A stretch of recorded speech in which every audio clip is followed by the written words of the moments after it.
Something unusual happened to me this year while I was judging the BookTube prize. I really disliked one of the books that I had to read in my group. Hello and welcome back to Bookish, and welcome to my breakdown of how I voted on BookTube prize. In the BookTube prize, I got to judge fiction this year, and I believe I was in Group D. If not, I'll put a correction down here, but I'm pretty sure my group was Group D, which meant I had 6 novels to read. And I'm going to go through those and give, my rankings and a really quick kind of idea of what I thought about the books here as fast as I can. I'm going to go in reverse order, so the book I like the least is going to be number 6, and I'll talk about it. And the book I like the most will obviously be number 1, and that will come at the end, and I'll talk about that. So at number 6, I have The Bee Sting by Paul Murray. I don't really think things like this are really controversial, but I do expect to be in minority of opinion here. I did something different this year in doing the BookTube prize, and that is I wrote down notes on my phone as I went, and this one by far has the most notes, and this, generally speaking, happens with a book that I don't like. I find lots of things to say about it. So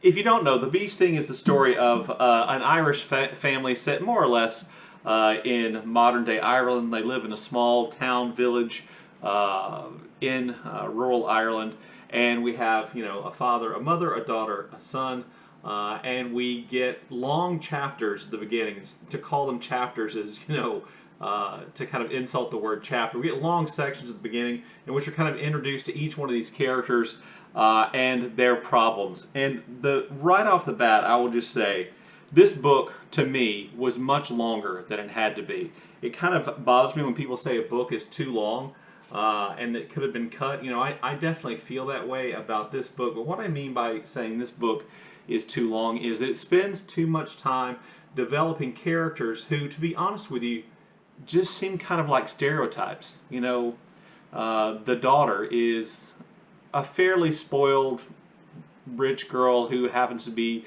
in love with her best friend and follows her off to college. The son is an awkward, kind of nerdy guy who gets in trouble and beat up a lot, and it seems like a lot of the problems of the family end up falling on him and left to him to deal with. But again, he's not particularly, I think, exceptional. The mother is an aging beauty who was remarkably beautiful in her youth and retains that, and yet she has an incredible amount of sexual naivete. The father is, a closeted gay man who took over a business for his father and is essentially run into the ground and is the subject of a blackmail scheme because he's gay. And we spend a lot of time with these characters. The mother character's name is Imelda, and I believe her section is, around 150 pages all by itself. And there's a lot of detail there. And there's a lot of detail in lots of these sections. And I just don't feel like it was necessary. I don't see Imelda as emerging from this book as this, extraordinarily unique character who needed 135 or whatever pages. The same thing is true with Cassie. The same thing is true with the father, whose name I've forgotten. The most interesting character is the son. I think the young son, is the one we get the least attention paid to. As it kind of works itself out, and I'm just going to go ahead and spoil it because, BookTube prize, that's what I'm doing. As it works itself out, the father somehow becomes under the trance of this person who works for him, who is what we would in the United States call a prepper. I don't know what you call them in the UK or in Ireland, in this case, in Ireland.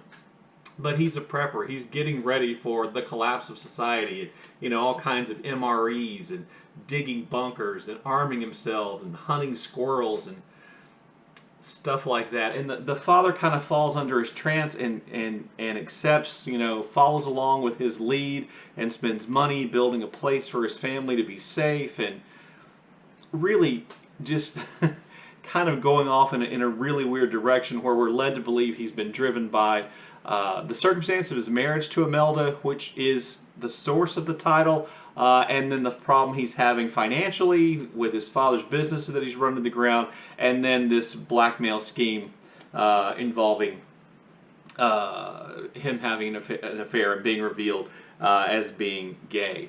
And all this leads to kind of a climactic scene, and I'll be honest with you, I don't care. But, you know, the story is just feels like really conventional story. This kind of family, which is dysfunctional, kind of starts coming together at the end, and it just wasn't good to me. It felt like that at times Murray realized how boring his book was, and he would throw something in, like the young man being in peril, the son being in peril from a stalker who's stalking him online, or somebody witnessing sex, which is described, you know, fairly directly, or, you know, an affair taking place, or something like that. And it just, to me, it just didn't work. And I know a lot of people liked it, but that's why I ranked it as number 6, because it didn't work for me, and it was much, in my opinion, too long. At number 5, I have Small Mercies by Dennis Lehane. This is a piece of genre fiction. It is a thriller of sorts involving, you know, organized crime and the South Side neighborhood in Boston. And as such, I think it works well within the confines of that genre. And this is why I ranked it number 5 ahead of The Bee Sting, because I think for what it is, it does a much better job of doing what it's supposed to do than The Bee Sting did. But having said that, there is some, I think, overwrought writing, I guess is how I would describe it here. You know, for a crime novel, it doesn't seem like it's always, it doesn't seem gritty enough, and at times it seems too gritty.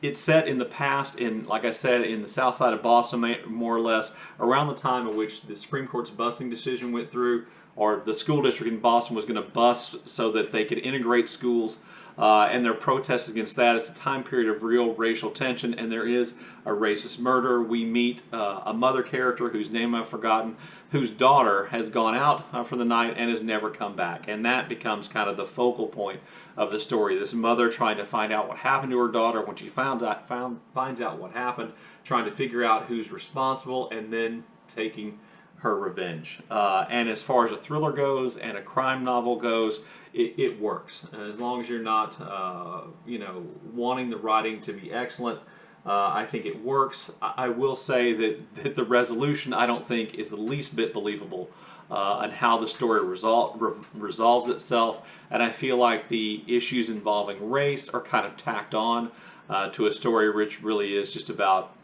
Irish mafia operating in Southie during the 1970s. At number 4, I have Loved and Missed by Susie Boyt.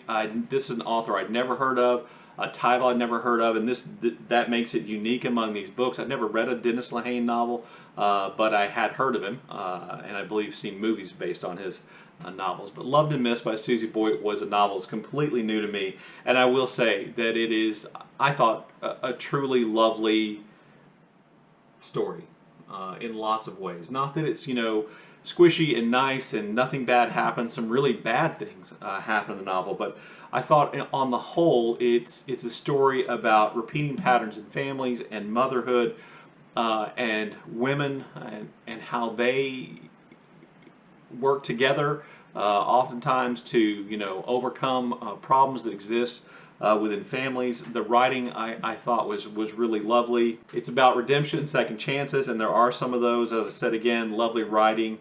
The main character in the novel at the beginning is a mother whose daughter is addicted to drugs. I believe it's heroin, and her husband, and they have a child.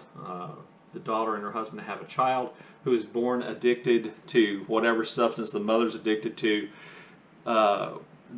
The mother character, that is the older woman who's mother to the daughter, and the daughter who's had the child who's addicted to drugs, essentially is able to take custody of that child and raise her, and she devotes herself completely to that child while at the same time offering what help she can to her daughter and hoping her daughter will break out of it and become a mother. That never really happens, and then, you know, tragedy happens to this older woman, to the, you know, mother figure, and this child then, who is in her teens by this time, is kind of left, you know, out in the world, and instead of being homeless or having to go live with her still drug addicted mother, she is able to live with a friend of her grandmother's who's going to take her in and raise her. That's not always a comfortable situation. This young woman is not always willing to do what others want her to do.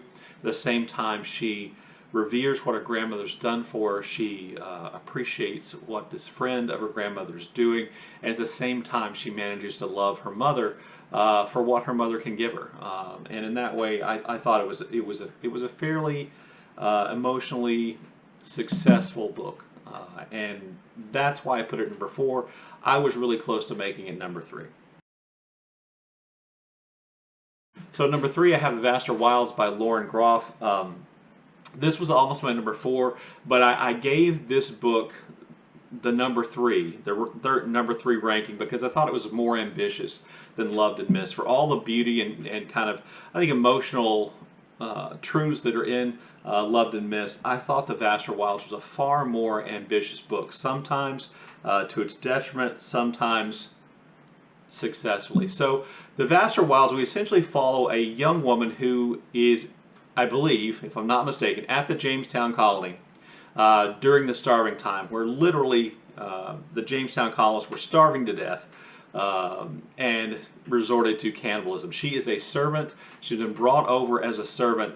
She is oftentimes reviled by the people around her, and she is put in charge of this young girl who, is the child of the 2 people who actually she's indentured to.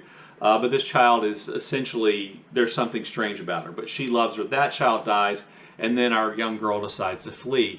And she makes her way out of the Jamestown colony. She avoids all kinds of hazards, and she is able to kind of escape into the wilderness and live kind of by her own wits. And the thing that I thought was most remarkable about the story is how Groff can kind of put us in the point of view of a young person with very few skills, and show us how she survived, while at the same time showing us the prejudices that she had because of who she was, and because she came from England. She's afraid of the indigenous American population. She avoids them, even though they might be able to help her, even though they seem to be aware of her and maybe from time to time helping her out. She takes advantage of whatever she can. She will steal if it helps her survive, and she does. She will live and eat whatever she could find. One of the most kind of remarkable scenes, I think, she finds some baby squirrels that are in a squirrel's nest, and she essentially kills them and eats them. And she thanks God for making these things available to her, which I think kind of really is an effective way of portraying how the settler colonists from England who came to North America to establish the colonies viewed their colonization effort, that it was blessed by God, and therefore they could do whatever they had to do to survive. As it goes on, this character, though, her attitude kind of begins to change. She finds herself in some really difficult situations, and then at the end there's a point where our main character imagines a way she could have lived her own life and survived and continued on, but kind of chooses not to do that. And she kind of follows the model of the young girl that she took care of in choosing not to participate in the settler colonial society and the destruction that it brings. And I found all of that to be interesting, and I found to be really ambitious. And I found the writing to be somewhat intentionally archaic, and it took a while to get into it, but eventually it worked. Things I didn't like about it, and this is going to sound like, I should have rated it number 4, number 3. It sounds that way to me too sometimes. But there's some things I didn't like about it. It doesn't wear its research lightly. This is a work of historical fiction in which you can feel the author trying to wedge in things that she had learned in her historical research. And it doesn't wear its message very lightly. Clearly, this is a message there is a message or a subtext here condemning colonial settlerism in the Americas, because when our main character decides not to go to Native Americans, it's because she's aware that she's going to spread disease to them and they're going to die. I think that's an anachronism. That she is aware that if she continues to live on, that she could cause problems, or that she will be destroying this beautiful Eden-like wild territory in which she lives, and she chooses not to. She opts out of doing the things that we know in the past the settler colonists did in North America to the people of the Americas and to the continent itself, and that was not very subtle. The other thing I'll just say, and this is, I probably should have mentioned this first, my complaints, Grofstein's a little obsessed with urination and defecation here. I understand that as a person living in the wild and of that time period, you might see your urine as a sign of your health. But I don't think we need to talk about the main character's urine or describe it. What I'm going to guess is a dozen times, as well as her defecating. I don't think we need all of that. And to me, it just became almost like something I laughed at, which I don't think is ever a good idea in a book like this. But still, I ranked it number 3 because I thought it was really ambitious, and I thought the writing at times was really good. And I thought, you know, what she was trying to achieve was worth rewarding with the number 3. At number 2, I have Old God's Time by Sebastian. This is the book on the list that surprised me the most. When it was nominated for the Booker, I think it was the Booker last year, I had no interest in reading it. It is the story of a retired detective named Tom Kettle, and essentially him remembering his life and tragedies that took place in his life. And I'll be honest with you, that did not appeal to me at all. And when I started reading the book, I thought, oh God, this is not going to be something that I'm going to enjoy. Because while it's not told in a stream of consciousness style, we are definitely in Tom Kettle's head the whole time. We're in his head when he knows what's happening. We're in his head when he's dreaming. We're in his head when he seems to be having some kind of a delusion. We are in his head. And one of the things I thought was best about the book, and this is not particularly subtle, but I thought really well handled, is that I think we're supposed to kind of see Tom Kettle as almost like a Job-like figure from the Bible. He has experienced essentially all the personal tragedies you can. And at one point he has these tragedies, and he has these memories of his children and his wife in his head to the extent that it's almost real, and he has almost experienced that pain constantly. Because he remembers it, and because there doesn't seem to be a line between reality and delusion for him. There's a point at which he thinks that's enough. I'm just gonna kill myself, and he's pulled back from events and people who come who may or may not be real and present him with problems which may or may not be actual problems. As it went on, though, the writing really started to work. From about, I think, page 30 to about 30 pages from the end, it worked perfectly, and the writing was brilliant, and the writing was beautiful, and if I hadn't checked it out from the library and had to return it, I would read you some passages that I thought were incredibly good. I haven't read any of the passages for that reason, because I don't actually have physical copies of all the books, but I thought it worked. I thought it worked really, really well. And at the same time, there is kind of a mystery involved, which is connected to Irish priest abusing children, something he and his wife had in common in different ways. There's a story of revenge, and there's a mystery about who committed this act of vengeance. And I'm not sure we ever know completely, even though I think I did. But it just really worked. My biggest problem with the book was that I just thought it went on a little bit too long at the end. You know, once we know what the resolution of this mystery is, and once we've understood Tom Kettle's situation and his problems and the things he struggles with, I kind of think it just went on a little bit too long. It's not that the writing got worse, it didn't. It's just that I felt like the story was done before it was done. So that would be my biggest criticism of Old God's Time. I thought it was a really good book. That's why I rated it number 2.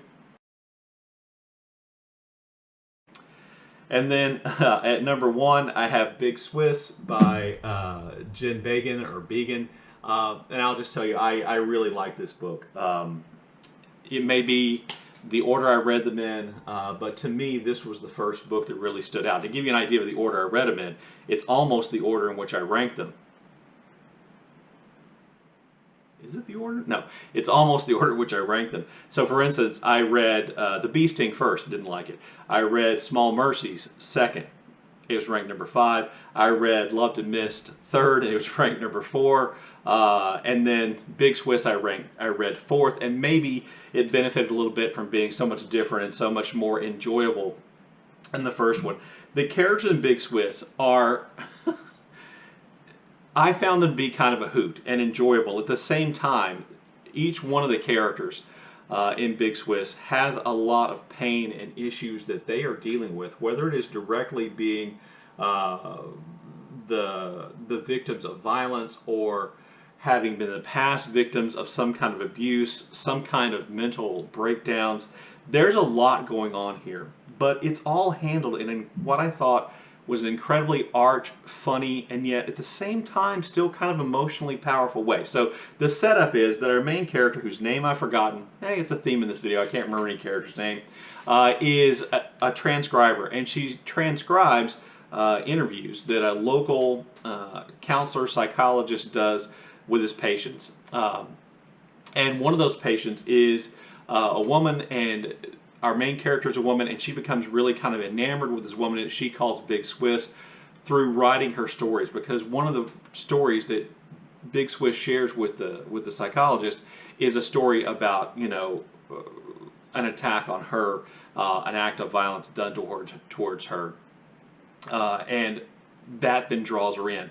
And we keep getting these stories from Big Swiss and from other people, and it creates this incredible voyeuristic feeling and you and the reader, because you are literally reading the transcript that our main character types out. I thought that was so great, such a clever way to put the reader in the story, to make the reader identify with the main character, because we are as guilty as voyeurism as she is. Now, she eventually meets Big Swiss. She and Big Swiss get into a, I'm going to call it a sexual friendship kind of a relationship, and that relationship has real consequences that result in violence and all kinds of other repercussions and tension between them. And I just thought that all worked really, really well. I think it's a difficult book to end, so I don't think it was ended perfectly, but I thought that all worked really, really well. On top of that, our main character lives in a house, which sounds like it would be kind of a nightmare. Our main character's name is Greta, there you go.